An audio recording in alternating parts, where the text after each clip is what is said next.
네, 말씀 보도록 하겠습니다. 출애굽기 49번째고요. 제목은 홍해 앞으로. 출애굽기 14장 10절에서 16절까지 보겠습니다.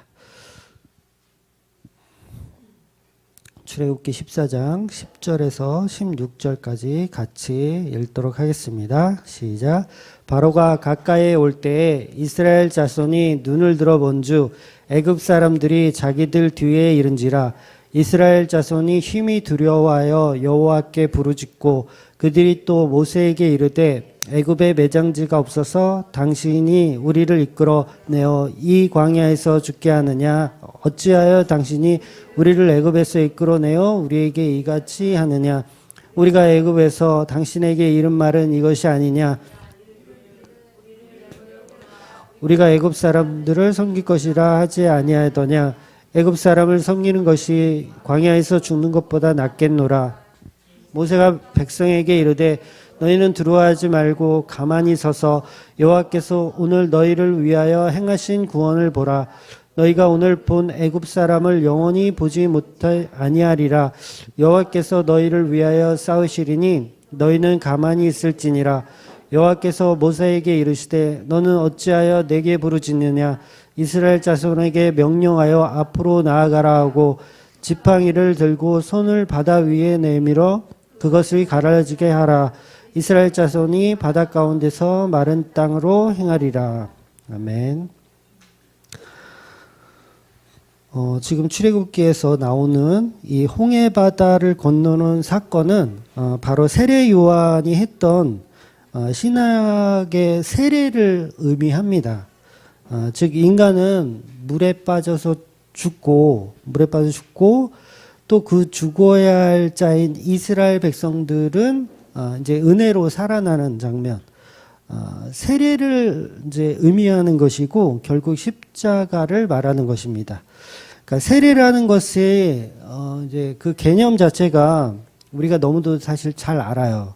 그래서 저주의 바다에 죽는 것이 바로 이제 세례의 개념입니다. 그래서 지난주에도 이제 물세례에 대해서 말씀드렸고, 유리바다, 물두멍, 이런 목욕하고 깨끗해지는 이런 개념도 있지만, 그보다 더 본질적으로는 이제 저주의 바다에 빠져 죽는 게 이제 세례에 대한 더 본질적인 이야기죠.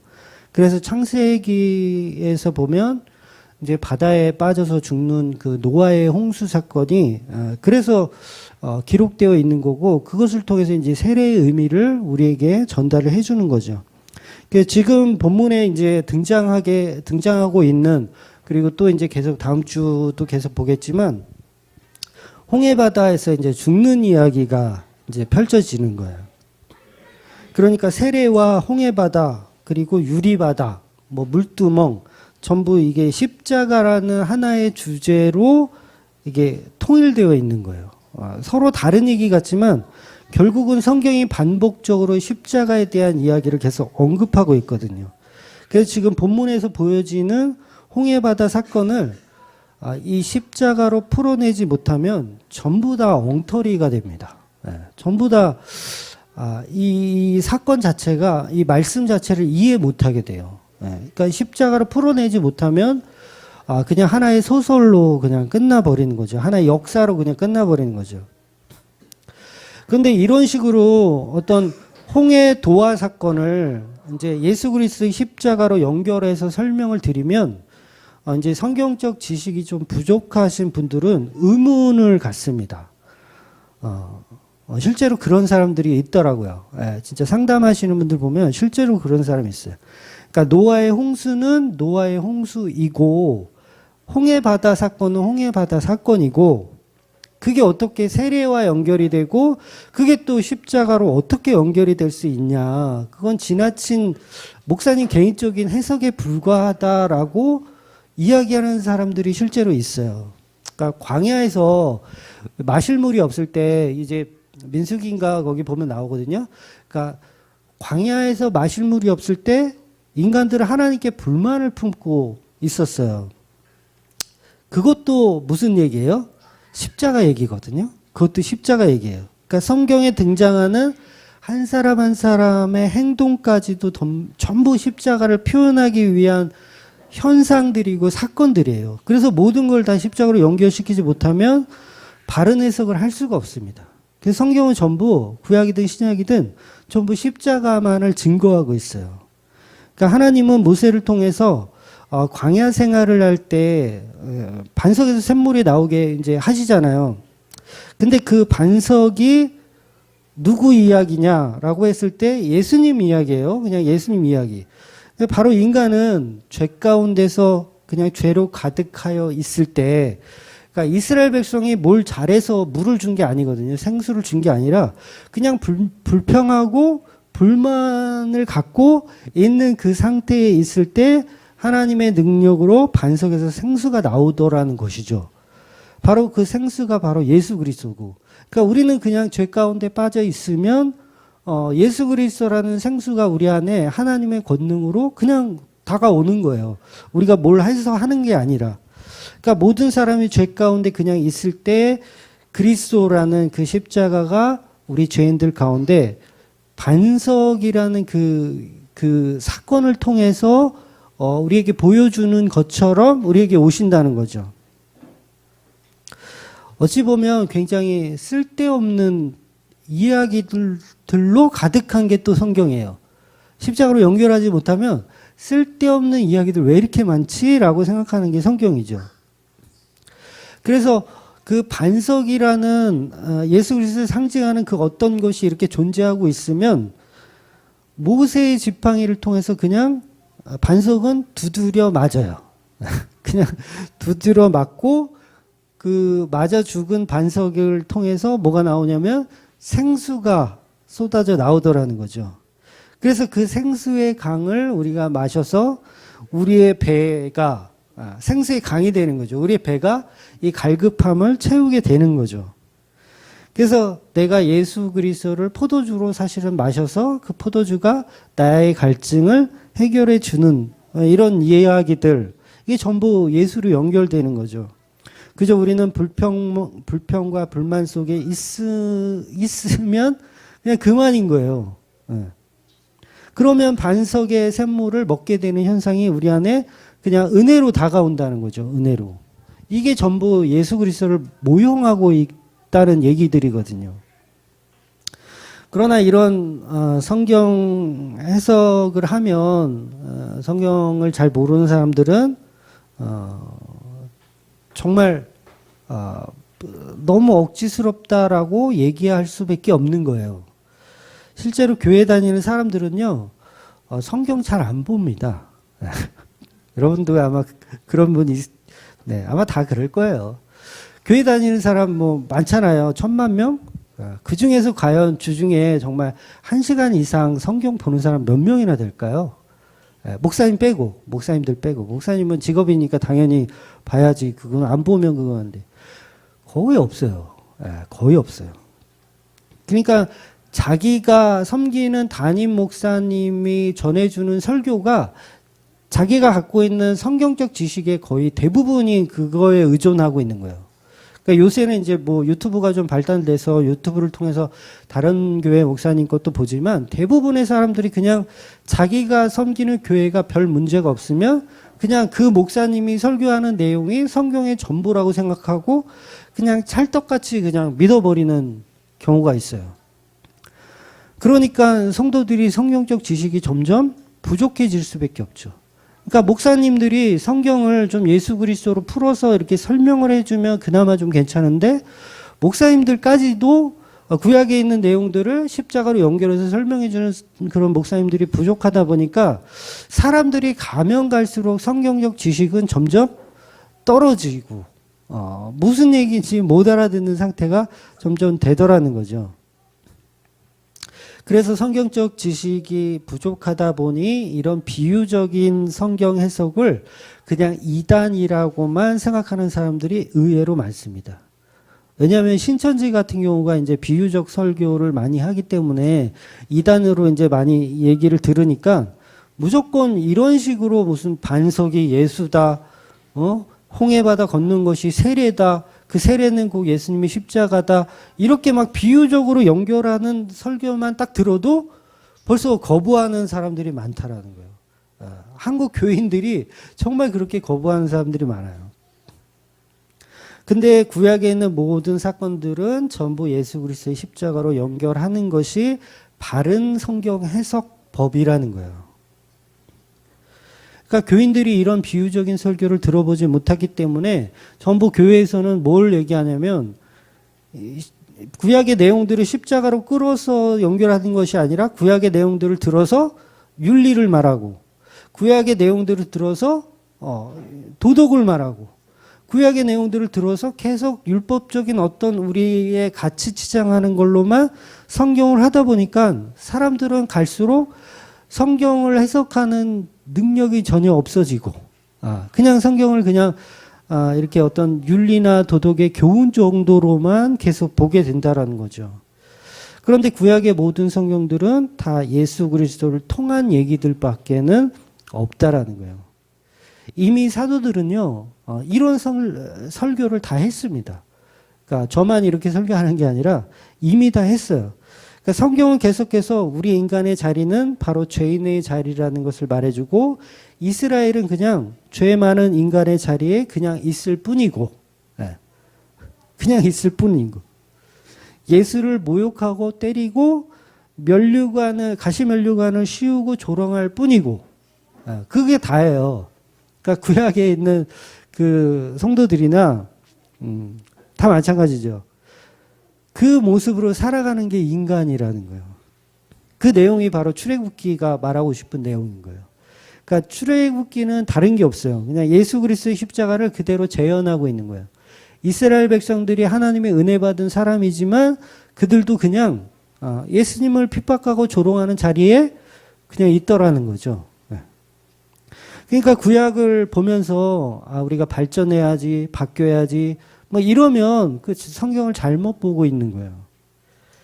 제자들이 믿음도 버리고 의리도 버리고 예수님 떠난 모습이 바로 이스라엘 모습이라는 것을 그대로 보여주고 있는 거예요.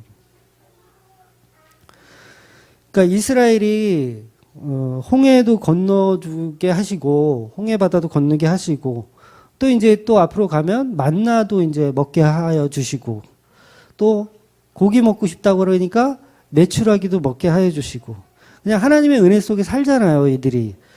근데 지난주의 말씀처럼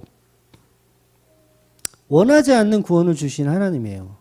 그냥 그렇게 살고 있고 우리는 그냥 계속 거부해요. 불평하고 불만하고 그 구원이 싫다라고 계속 발뺌하는 사람들이에요. 근데 그 상황을 가지고 하나님이 은혜로 끌어가는 사건. 이게 십자가로 다 연결이 되는 사건이라는 거죠. 결국 그렇게 은혜 받은 사람들이 하는 짓이 뭐냐면, 이건 짓입니다. 하는 짓이에요. 결국 예수님을 십자가에 죽이더라는 것이죠. 그러니까 12제자 중에 어떻게 예수님을 팔아서 십자가에 넘겨주는 마귀가 있을 수 있냐고요. 그건 불가능한 일인데 이미 이스라엘 자체가 그렇다는 거예요. 이스라엘 자체가 이미 하나님을 팔아서 하나님을 죽이려고 하는 그런 속성을 가진 사람들이라는 거죠. 그러니까 예수님을 십자가에 죽인 사람들은 결코 로마인들이 아니에요. 로마인들이 죽인 게 아닙니다. 예수님을 십자가에 죽인 사람들은 바로 이스라엘 사람들이에요. 하나님의 복을 받았다고 하는 이스라엘. 그 이스라엘이 바로 12제자였고 그 12제자가 결국 예수님을 팔아버린 거예요. 그러니까 저와 여러분이 사실 예수님 팔아버린 겁니다. 그래서 지금 성경 전체가 말하고 싶은 것은 은혜 받은 이스라엘 백성들이 어떻게 예수를 죽이는지에 대한 이야기예요. 어떻게 주맘교회 나오는 여러분이 예수 그리스도를 어떻게 죽였는지에 대한 이야기가 지금 이 출애굽기에 나오고 있다고요.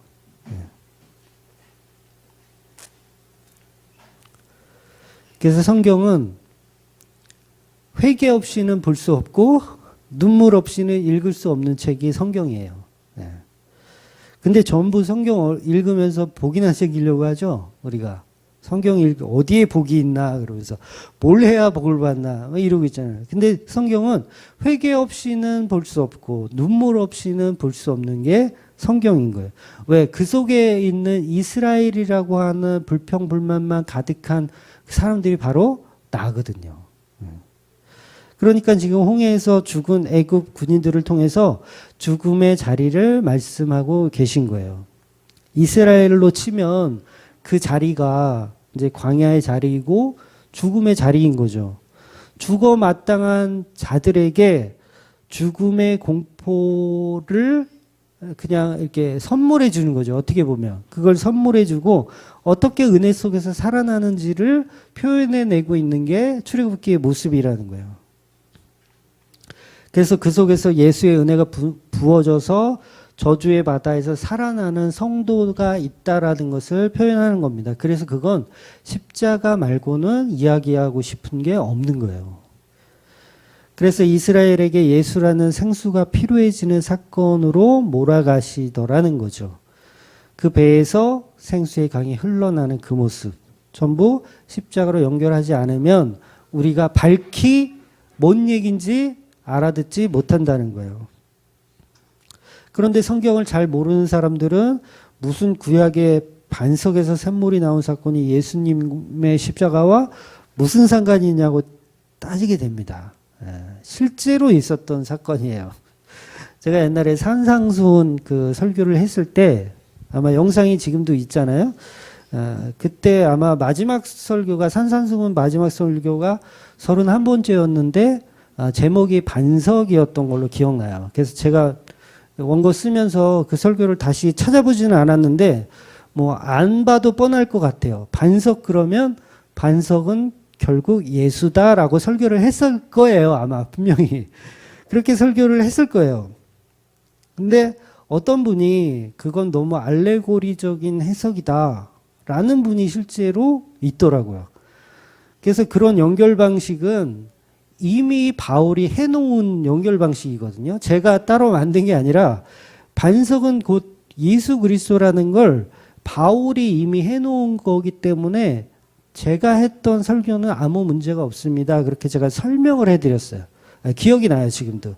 설명을 해주셨어요. 근데 그분의 또 요구는 뭐냐면 설상 그 연결이 문제가 없다고 해도 그렇게 연결해서 무슨 가치가 우리에게 있느냐고 따지더라는 거예요. 그렇잖아요. 그러니까 열심히 설교를 준비해서 반석이 예수 그리스도라고 연결을 해서 설교를 했어. 그래, 그건 좋단 말이야. 그래서 반석으로 연결했는데, 근데 뭐? 그래서 뭐? 그게 나하고 무슨 상관이 있는데, 그게 교인들하고 무슨 상관이 있는데, 라고 따지는 사람이 있더라고요. 황당한 거죠. 네.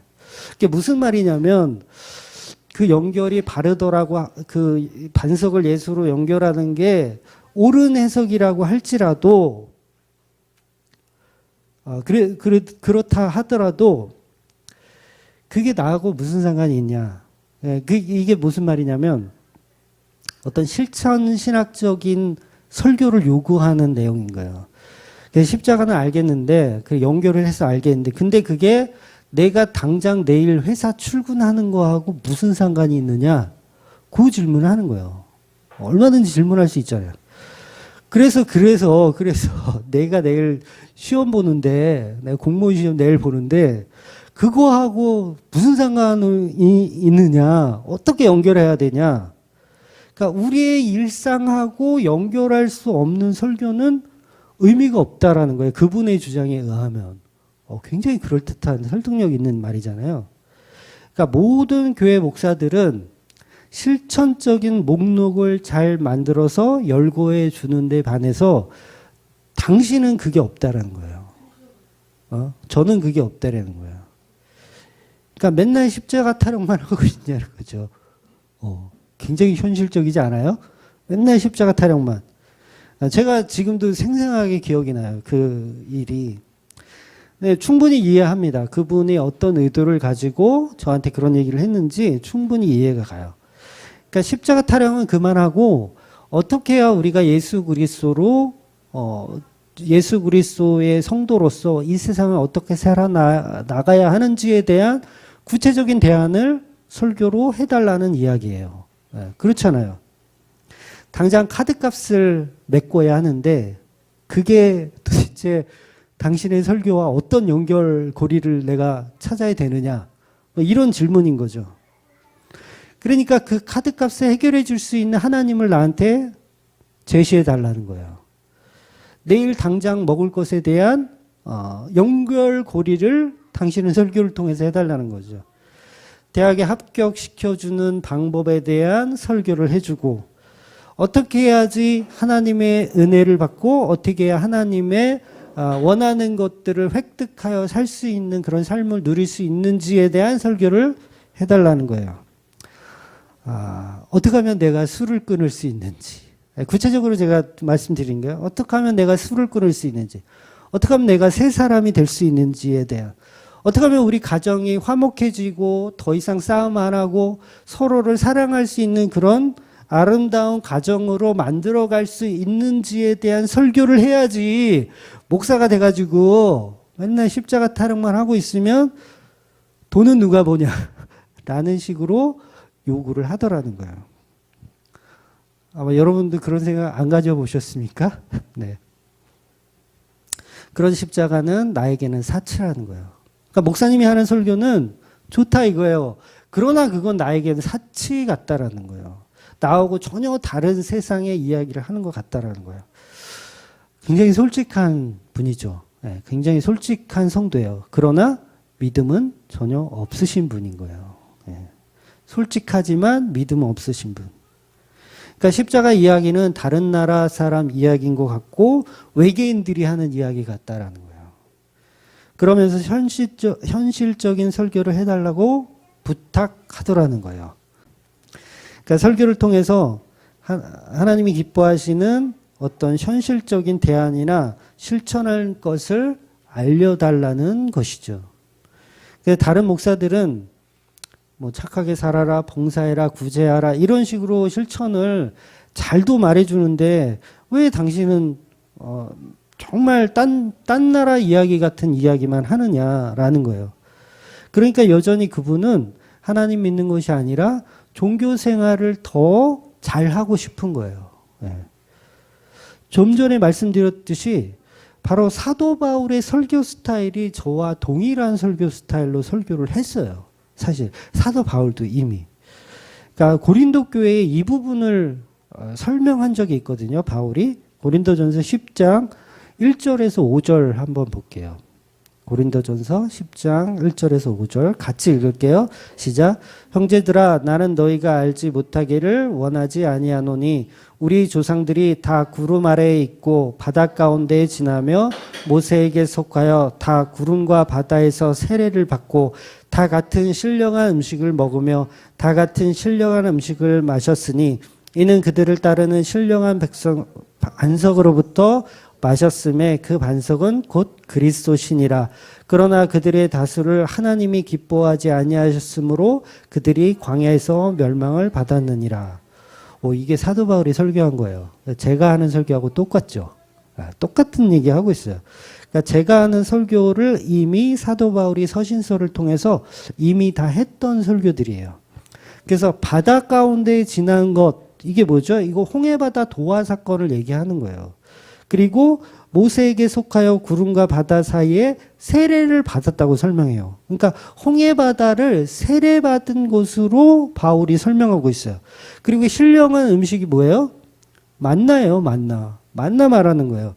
또 반석에서 물을 마셨대요. 좀 전에 제가 말씀드린 그 반석, 예수 그리스도의 신령한 음료를 마셨던 그 사건이 곧 그리스도다라고 바울이 다 설명해요. 그리고 결론으로 그런 우리 인간은 그럼에도 하나님을 기뻐하지 않았으며 광야에서 멸망을 받았다라고까지 설명해요. 그러니까 사도 바울의 설교의 그 서론, 본론, 결론까지도 사실 제 설교하고 똑같아요. 그러니까 사실은 사도 바울이 제 설교를 뺏긴 게 아니라 제가 사도 바울의 설교를 베끼고 있는 거예요. 예. 여러분 근데 이런 설교를 하는 교회가 없다라는 게 굉장히 놀라운 거예요. 예. 교회를 오래 다녔는데 제가 이야기한 그분도 한 30년 교회 다니신 분이에요. 근데 그런 식의 해석을 들어본 적이 없대요. 한 번도. 어떻게 홍해바다 도화 사건이 세례이고 그 세례가 어떻게 또 예수 그리스도의 십자가가 될 수 있느냐라고 30년 교회 다닌 사람 입에서 나오더라는 거예요.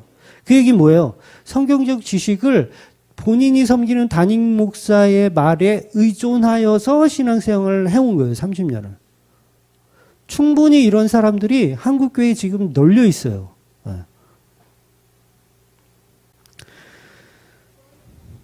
그래서 오히려 한국교회에 목사들의 설교가 없으면 그냥 설교가 없고 그냥 성경만 읽어도 교인들은 제대로 바른 복음을 아마 알 거예요. 근데 목사들이 설교를 다 자기 위주로 해놔가지고 십자가로 연결할 수 있는 성도들의 이 개념 자체가 부족하다라는 거예요. 지금 읽은 고린도전서 10장 5절이 뭘 말하고 있습니까? 그러나 그들의 다수를 하나님이 기뻐하지 아니하셨으므로 이렇게 결론을 놔요. 그러니까 광야에서 멸망을 받았다고 아예 정의를 해버려요. 이스라엘 백성이 광야에서 멸망을 받았더라 라고 정의해요. 근데 이스라엘 백성이 광야에서 멸망받았다고 설교하는 목사님들 보셨어요? 저는 별로 못 본 것 같아요.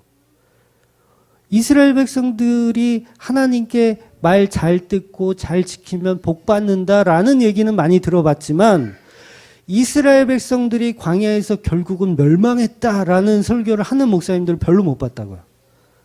근데 바울은 이렇게 지금 설교를 하고 있잖아요. 고린도전서에서. 이스라엘 백성들은 다 망했다. 멸망했다. 그래서 지난주에 말씀드렸던 우리는 성화되는 것이 아니라 우리는 성화되는 과정을 겪고 있는 것이 아니라 그냥 죄로 인해 멸망의 자리에 그냥 있는 거예요. 다 죽어야 하는 이스라엘 백성인 거예요. 우리는 홍해 바다에 다 빠져 죽어야 하는 그런 존재로 그냥 서 있는 거예요. 그러면 그때 우리를 구원하시는 개념이 십자가라는 거죠. 그러니까 우리는 완전히 멸망 가운데 그냥 있으면 돼요. 있으면 그때 하나님의 십자가가 우리를 구원하는 개념이라고요. 그러니까 우리를 구원해 주시옵소서 해서 구원받는 개념이 아닌 거예요. 그래서 오늘 본문에서 우리는 가만히 있는 겁니다. 가만히 있어요, 그냥. 그냥 죄인으로 있는 거예요. 그래서 모세가 오늘 본문에서 13절에 모세가 백성에게 이르되 너희는 두려워하지 말고 가만히 서서 여호와께서 오늘 너희를 위하여 행하시는 구원을 보라 라고 얘기하는 거예요. 그 얘기 뭐예요? 죄인의 자리에 그냥 있어라. 그 얘기예요. 죄인의 자리에 그냥 있을 뿐이에요. 네, 있을 뿐. 아니 우리가 무슨 주제에 가만히 있습니까? 좀 뭐라도 좀 해야지. 네? 뭐라도 좀 해야지. 질서 좀 지키고 안내라도 좀 하든가. 홍해바다 이제 건너야 되니까 질서를 지키십시오. 이렇게 안장 차고 뭐 이렇게 해야 되잖아요. 근데 그것까지도 하지 말란 얘기예요. 그것까지 필요 없다는 거예요. 그러니까 좀 사회적 거리두기 해야 되니까 좀 이게 좀 협조 좀 해달라고 이런 식으로 뭔가를 좀 보태려고 하는 건 십자가 아니라는 거예요. 그냥 우리는 닥치고 가만히 서서 여호와께서 우리를 어떻게 구원하시는지를 보는 게 우리의 방향성이라는 거예요. 구원은 그냥 하나님이 하시는 겁니다. 오전에도 말씀드렸다시피 예수님 기도하실 때 우리는 그냥 자는 거예요. 자고 있으면 책망하시죠. 그러면 또 자. 그럼 또 와서 또 책망하시면 또 자. 그럼 결국 계속 자. 그럼 예수님이 그래 됐다. 계속 자라. 이게 결론이에요. 그래 됐다. 계속 자라. 바로 이게 예수님이라는 거예요. 이게 십자가입니다. 그래서 그 십자가로 인해서 밤새도록 돌풍이 불어. 이스라엘 백성들은 그냥 있는 거예요. 아무것도 하지 말고 가만히 서서 그 하나님이 하신 구원을 지켜보는 사람이에요. 예수님이 마른 땅을 혼자 만들어내시더라는 거죠. 그래서 성경이 말하고 싶은 내용은 인간은 하나님을 믿지 않는다라는 거예요. 요거 말하고 싶은 거예요. 우리는 계속 그 구원에 있어서 뭔가를 보태려고만 노력하는 그런 습성을 가진 사람들일 뿐이에요. 그래야 할 말이 있거든요. 내가 천국 가는데 내가 할 말이 있거든요. 그러니까 출애굽기를 통해서 말씀하고 싶은 내용은 하나님 잘 믿으면 복을 받는다라는 식의 해석은 요건 다 엉터리입니다. 요건 아예 싹 다 지우셔야 돼요. 싹 다 삭제. 예. 성경은 그런 식의 교훈을 유도하여 십자가를 설명하기는 해요. 그런 식으로 유도하여 설명하기는 하지만 서론적인 연결 자체일 뿐이지 결론은 아니라는 거예요. 그러니까 교회들마다 구약의 명령들을 여전히 지키려고들 하잖아요. 교회마다 여전히 구약의 명령들을 지키라고 가르치고 지키려고 노력해요. 그래서 구약 성경들을 이제 뭐 액자로 만들어 가지고 뭐 너 지경을 넓혀라 뭐 이런 거 걸어놓기도 하고, 나와도 복을 받고 들어가도 복을 받고 뭐 떡반죽 그릇이 복을 받고 뭐 이런 거 이렇게 붙여놓고, 내 시작은 미약하였으나 내 나중은 창대하리라 이런 거 붙여놓고, 이런 성구들을 가지고 인간은 인간을 위하여 성경과 하나님을 그냥 이용해 먹지만 성경은 우리에게 그런 복을 목적하지 않는다는 거예요. 교회마다 안식일을 지키려고 해요. 열심히 안식일을 지켜라. 주일 성수 지켜라. 신약 어디에도 없는 11조를 해서 하나님 것을 도둑질하지 말라 이렇게 얘기를 합니다. 그 결론이 뭡니까? 하나님을 잘 믿으면 복 받는다. 이런 전제 조건을 가지고 있는 거예요. 근데 이게 전부 다 유대인식 접근 방식이라는 거예요. 유대인식 접근 방식. 십자가 복음이 아니고 이교도들이 하는 내용들이에요. 기독교가 아닌 거죠. 그냥 장사꾼들이나 하는 내용들인 거예요. 그런 이제 질문들 하시잖아요. 과연 한국교회 목사들이 정말 모를까? 정말 모를까? 우리 교회 목사님은 정말 모를까요? 저한테 물어볼 때, 우리 교회 목사님 정말 모를까요? 십자가 그 11조라는 게 예수 그리스도를 예표하고 있다라는 사실을 정말 모르실까요? 저한테 이제 질문을 해요. 그럼 내가 어떻게 알아, 그걸? 근데 제 답변은 동일해요. 그러니까 알고 하면 그건 사기꾼이고, 모르고 하면 그건 똥멍충이다. 저는 그렇게 결론 내요. 정말 알고 하면 그건 사기꾼이고, 알면서도 어쩔 수 없이 하면 그건 사기꾼이고, 모르고 하면 그건 똥멍충이다. 그러니까 성경이 말하고 싶은 진리는 하나님 말씀 잘 듣고 잘 믿고 잘 따르면 복 준다는 말이 아니고, 비유적인 설명일 뿐이고 말 그대로 답을 찾기 위한 문제일 뿐이에요. 그건 문제예요, 문제. 그러니까 답은 뭐냐면 인간은 하나님을 사랑할 수 없다. 인간은 구원받을 자격 없다. 요걸 계속 설명하고 싶으신 거예요. 그래서 5절에 우리 방금 읽은 5절에도 그러나 그들의 다수를 하나님이 기뻐하지 아니하였으므로 그들은 광야에서 멸망을 받았음이니라. 이렇게 사도 바울이 정의를 해버리는 거예요. 인간은 멸망을 당하는 것이 성경의 결론이에요. 놀랍지 않으세요? 인간은 멸망을 당하는 것이 성경의 결론. 그러니까 구원받을 생각을 아예 안 하는 것이 성도예요. 이해가 되셔야 돼요. 그러니까 사도 바울이 자기는 죄인 중에 괴수라고 말을 하잖아요. 그 말은 뭐예요? 자기는 구원받을 자격 없다라는 얘기예요. 구원받을 자격 없다라는 얘기예요. 너는 구원 없어, 너는 지옥이야 라고 말해도 할 말 없다라는 게 바울의 고백인 거예요. 물론 천국은 가고 싶겠죠. 저와 여러분 다 천국은 가고 싶겠죠. 그러니까 온갖 죄를 다 덕지덕지 붙이고 있는 게 바울이고 저와 여러분이라는 거예요. 여전히 천국 가고 싶은 죄인일 뿐이라는 거죠. 그래서 우리는 그냥 겸손한 척 이렇게 살아갈 뿐이지 사실은 다 천국 가고 싶죠. 천국 가기 싫은 사람이 어디 있어요. 다 가고 싶죠. 그러니까 멸망의 자리에 가야 되는 거예요. 우리는 멸망의 자리를 가서 난 자격 없는 사람이구나 라는 걸 알고 있는 자에게만 십자가 은혜가 주어져서 천국으로 데려가더라는 거죠. 진짜 성도는 자기가 얼마나 그 거룩한 천국에 들어갈 가치가 없는 자인지를 알아요. 진짜 성도는 압니다. 그래서 그 은혜로 울며 불며 가는 곳이 천국이에요. 잘 이해가 되세요? 천국을 하나님이 야, 너는 천국이야 하고 천국 보내주는데 울며 불며 저 같은 놈이 무슨 천국에 가요? 저는 도저히 갈 수 있는 만한 자격 없어요 라고 울며 불며 가는 곳이 천국이라고요. 그래서 어린아이와 같이 아무 능력이 없는 그 아이가 가는 곳이 천국인 거예요. 능력 없는 아이가. 그냥 울며 불며 나는 그 천국에 갈 가치 없는 존재예요 라고 끌려가는 곳이 천국이라고요. 끝까지 거부하는, 저는 그런 거 받을 자격 없는데요. 저는 천국 갈 만한 착한 짓을 한 적도 없는 놈인데요. 라고 울며 울며 거부하면서 가는 곳이 천국이란 말이에요. 이게 진짜 성도의 모습입니다. 인간은 죽고 예수 십자가 은혜로만 산다는 결론이 그래서 나올 수밖에 없는 거예요. 근데 우리는 전부 천국을 꿈꾸잖아요. 내가 받아야 할 천국. 여러분 천국에 황금 면류관 받는 걸로 착각하지 마세요. 황금 면류관을 벗어서 던져버리는 게 천국이에요. 에?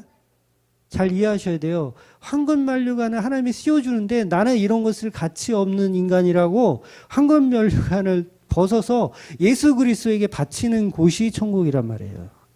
근데 전부 우리는 천국 갈 가치를 논하잖아요. 예수 잘 믿어서 우리 천국에서 잘 삽시다. 이렇게.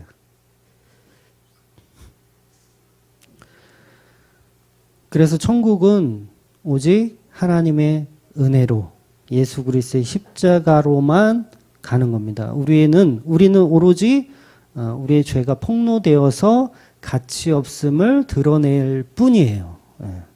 그래서 출애굽기의 모든 내용들이 전부 그 내용들입니다. 이스라엘은 구원받을 자격 없다라는 걸 계속 폭로하는 게 성경이에요. 인간은 아무도 하나님 사랑하지 못한다. 인간은 아무도 이웃 사랑하지 못한다. 그거 해낼 수 있는 사람 한 명도 없다. 그걸 설명하고 있어요. 그래서 실천신학이라고 하는 접근 방식은 다 엉터리예요. 다 엉터리, 다 틀린 얘기예요. 우리는 그 메시아라는 사랑으로 인해서 그 메시아라는 십자가의 은혜로 인해서만 성화되는 사람들이에요. 다른 성화는 없습니다. 오직 예수 그리스도의 십자가로만 나의 자력이 아닌 타력으로 인해서 성화되는 게 바로 성도의 성화예요. 그래서 개혁주의가 말하는 성화 자체가 좀 뜯어고칠 필요가 있거든요. 그러니까 개혁주의가 말하는 성화는 예수 믿고 착해져서 이제 이웃 사랑하고 이제 성품도 고치고 막 이런 걸로 접근하는데 전부 틀린 거예요. 여전히 우리는 죄인의 자리에 그냥 있어야 하나님의 영광이 되는 거예요. 네. 그래야 십자가가 빛나게 되는 거예요. 그래서 우리는 우리의 노력과 가치를 보탤 수가 없습니다. 우리는 그냥 죄인의 자리에만 있는 겁니다. 그래서 전도서에도 보면 전도서가 말하고 싶은 게 뭐냐면 인간의 모든 가치는 헛되다. 헛되고 헛되니 헛되도다. 이 얘기하는 거예요. 그러니까 모든 것은 인간이 내놓는 모든 것은 다 쓰레기라는 걸 그냥 폭로해 버려요. 다 쓰레기다. 갈수록 설교가 미궁에 빠져요. 그러니까 오늘 본문에 보면 하나님이 이스라엘을 구원하고 계십니다. 그런데 인간은 자기가 죄인이라는 걸 몰라요. 이스라엘은 자기가 죄인이라는 걸 몰라요. 여전히 자기 구원을 요구하고요. 여전히 자기 사랑에 빠져서 살 뿐이에요. 그래서 하나님께서 그걸 지금 뜯어 고치고 계신 거예요. 우리를. 다시 설명해 주고 계신 거예요. 여전히 구원받을 가치 없음을 계속 설명할 뿐이에요. 보세요. 이제 이스라엘 백성들이 홍해를 건너고 나서 얼마나 기뻐하는지 몰라요. 막 찬양하고 막 난리가 나요. 딱 그 수준인 거예요. 구원해 내면 뭐 할 거야? 여전히 멸망 속에 있어야 하는 죄인일 뿐인 거예요. 그래서 세례라는 표현을 하나님이 들어서 사용하시는 거예요. 세례. 바로 홍해 바다에서 죽는 거. 죽는 거를 표현하시는 거예요. 인간은 안 죽으면 답이 없어요. 죽여야 돼요. 죽여야지 자기가 죄인인 줄 알아요. 예. 아파봐야 예. 아파봐야 죽음이 뭔 줄 알아요. 예. 백날 목사가 아무리 떠들어봐야 자기가 경험하지 못하면 이건 남의 나라 얘기예요. 딴 나라 얘기예요. 그러니까 오히려 고난이 복이라는 사실을 여러분 아셔야 돼요. 오전에 설명드린 대로 사도 바울이 어떻게 해서 은혜를 받았어요? 채찍으로 맞고 감옥 가고 그런 상황이 있었기 때문에 은혜를 알게 되는 거예요. 도저히 못 알아들어요. 막 꿈에 나타나서 마게도냐로 가라 그래도 못 알아들어. 지금 도움이 필요한 사람이 자기라는 사실조차도 바울은 새카맣게 모르고 있어요. 그러니까 할 수 없죠. 방법이 없어요. 고난을 주는 방법밖에 없어요. 그래야지 그나마 조금 알아듣거든요. 그래서 그 고난이 뭡니까? 죽이는 거예요. 그냥 죽이는 거. 십자가에서 너도 한번 죽어봐. 그러니까 우리 인간은 멸망의 자리에 그냥 서 있어야 그게 은혜예요. 자꾸 좋은 자리를 여러분 사모하지 마세요. 그건 귀신들도 하는 얘기예요. 귀신들도. 보통 교회들이 예수 믿으면 그 다음에 이제 행위가 따라가서 그 행위를 통해서 이제 복을 받는다라고 설명을 하지만 보통 야고보서 많이 인용하잖아요. 믿음이 없으면 행함이 없으면 그것은 죽은 믿음이다. 이렇게 설명하긴 하지만 그건 설명의 방식일 뿐이지 행위 자체가 믿음의 근거는 아니에요. 그러니까 예수 십자가를 아무것도 모르는 이단들도 얼마나 열심히 행위를 내놓습니까? 여러분 잽도 안 돼요. 신천지나 뭐 그런 사람들 이렇게 행위를 보면 잽도 안 돼요. 막 문자로 100만 원씩 내라고 해도 다 내요. 네? 우리 교회 같으면 큰일 날 거야. 난리 날 거야. 그게 다 행위잖아요. 야, 전도 못하는 인간들은 100만 원씩 내. 그러면 그런 행위라도 해야죠. 그거 다 낸다고요. 그러니까 이단들이 얼마나 행위가 살아있냐고요. 살아있네. 이거 아니에요. 살아있잖아요. 그럼 이거를 야고보서가 그거 얘기한 겁니까? 야고보가 머리에 총 맞았습니까? 그 신천지 이만희를 칭찬해 주게? 이단을 응원해 주는 그런 메시지가 아니라고요. 야고보가 말한 행위는 십자가 믿음이 있는 자는 그 행동까지도 십자가에 장악되어져서 살게 된다라는 이야기를 하는 거지, 행위를 드러나서 그 행위를 내 믿음으로 연결하라는 얘기가 아닌 거예요. 여러분, 행위는 그냥 자연스럽게 나도 모르게 나오는 거예요. 내가 누군가를 사랑하면 내가 사랑해야지 뭔가를 이렇게 자꾸 노력해서 사랑하는 게 아니라 그냥 사랑하게 되는 거예요. 인간은 뼛속까지 겸손과 거리가 멀어요. 겸손과 거리가 멀다고요. 겸손한 척 하는 거예요, 다. 저도 겸손한 척 하는 거고, 속은 아주 시커매요. 나 좀 이렇게 누가 높여주면 안 되나? 누가 나 칭찬해주면 안 되나? 막 이렇게 뼛속까지 있어요. 그냥 겸손한 척 하고 사는 것 뿐이지, 여전히 그 자리가 좋아요. 겸손을 가장한 위선을 사실은 떨고 있을 뿐이죠. 누가 머리 이상하게 잘랐다 그러면 기분 나빠요. 네, 똑같아요. 근데 야, 혼자 잘랐는데 이렇게 잘 잘랐어 이렇게 칭찬해주면 또 좋아해. 그러니까 나의 감정이 나를 예배하고 나의 감정이 나를 지배하고 사는 그런 죄인 덩어리일 뿐이에요, 우리는. 그러니까 행위를 가지고 믿음을 증명해낼 수가 없는 거예요. 그건 귀신들도 할 수 있는 거니까. 그래서 십자가 복음을 진짜로 알면, 그 은혜 속에 살면 그 사랑이 그냥 표현되어지는 거예요. 그게 행위로 표현되어지는 거예요. 그래서 여러분도 자식을 키워보지만 자식 입에 들어가는 밥이 여러분 아깝습니까? 네. 만약에 저 새끼 이렇게 많이 처먹지? 이렇게 아깝지? 돈도 없는데 이렇게 많이 처먹어. 그런 마음이 있으신 분은 빨리 정신과 치료를 받으셔야 돼요. 그분은 분명히 뭔가 정상적인 분이 아니에요. 내 새끼 입에 밥이 들어가는 게 하나도, 내가 지금 돈도 없고 하지만 하나도 아깝지가 않아요. 그게 정상적인 거예요. 그걸 야고보서가 믿음이라는 것을 통해서 행위를 설명하는 거예요. 그러니까 예수를 정말 믿고 사랑하면 결국은 그 행위가 자동적으로 수반된다는 얘기를 할 뿐이지, 애새끼 밥을 막 그냥 입에다 떠밀러 주면 그게 사랑이 많이 하는 거라고 거꾸로 이해하면 안 된다는 거예요. 그러니까 행위는 강조할 필요가 전혀 없는 거죠. 예수 그리스도의 십자가가 바로 서면 거기에 반드시 하나님의 은혜를 통해서 어떤 열매들이 나타나는 것 뿐이지, 그게 믿음을 어떤 증거하는 척도가 될 수는 없다는 얘기예요. 그래서 성도는 끝까지 창조되어져 가는 겁니다. 그러니까 처음부터 창조되었고 창조되어 가는 과정을 살 뿐이에요. 근데 창조되어져 가는 과정에 반드시 필요한 게 뭐냐면 멸망이라는 거예요. 멸망.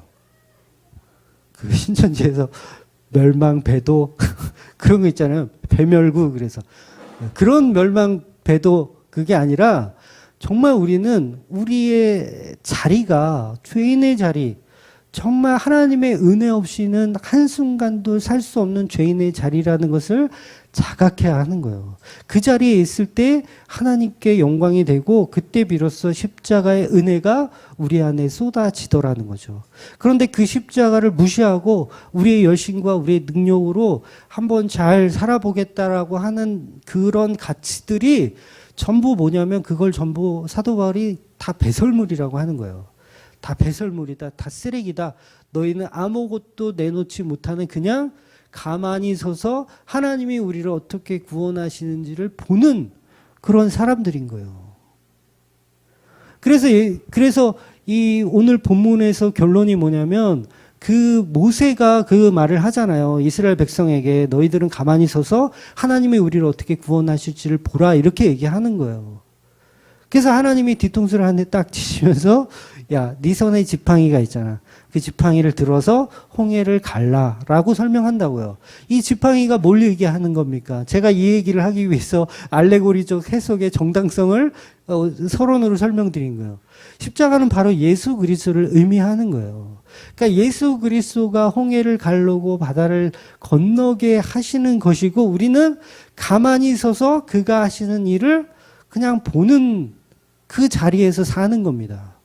그래서 우리가 사는 내내 고난이 오고 고통이 오고 때로는 뭐 즐거움이 오고 행복이 오고 기쁨이 오더라도 그 모든 것은 다 하나님의 영역에서 하나님이 인도하시는 삶이라는 걸 기억하셔야 돼요. 그러면 우리가, 제가 자유함에 대해서 지난주에도 설명했지만, 그 자유함 속에 살게 되면 더 이상 고난은 내게 고난이 아닌 거예요. 더 이상 내게 오는 이 기쁨을 통해서 내가 자만해지지도 않아요. 그래서 사도 바울이 뭐라고 얘기했어요? 나는 부하게도 하거나 아니면 가난하게 해도 나는 하나님께서 자고하는 그 중도를 나에게 주신다라는 고백을 하잖아요. 우리가 그런 삶을 살아내야 하는 거죠. 내가 가난하고 아니면 내가 정말 안 좋은 일이 계속 생기고 그럼에도 불구하고 이 현상을 살아내는 자가 성도이고, 내가 부하고 내가 행복하고 뭔가 잘 되더라도 결코 교만하지 않으며 하나님의 삶을 잘 살아내는 것. 그래서 그럼에도 불구하고 죄인의 자리가 어떤 자리인지를 늘 자각하면서 사는 그런 저와 여러분 되시기를 주의 이름으로 축원드리겠습니다. 네, 기도하겠습니다.